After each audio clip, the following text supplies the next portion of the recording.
के तपाईहरु पनि यस्तै पिसफुल ठाउँमा जान चाहनुहुन्छ? नमस्ते एभ्रिवान, हजुरहरूलाई मेरो मिनी ब्लगमा स्वागत छ।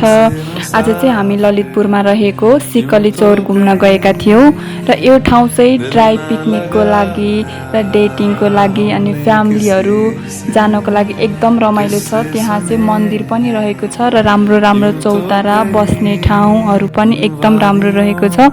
अहिले कि चाहिँ मनसुन भएको कारणले झन् ग्रीन ग्रीन भएर एकदम राम्रो भएको छ त्यहाँ चाहिँ, र त्यहाँ पोखरीहरु पनि एकदम राम्रो रहेको छ।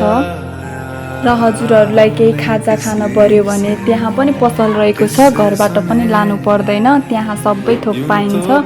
र त्यहाँबाट तल 10 मिनेटको डिस्टेन्समा चाहिँ एकदम राम्रो झोलुङ्गे पुल पनि रहेको छ। त्यहाँ चाहिँ एकदम राम्रो छ, पिसफुल छ, आनन्द आउने छ।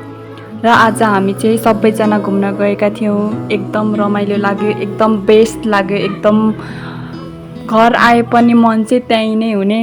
अनि त्यसपछि हामी चाहिँ रमाइलो गर्दै घर फर्कियौं घुमेर। थ्यांक यू सो मच वाचिङको लागि।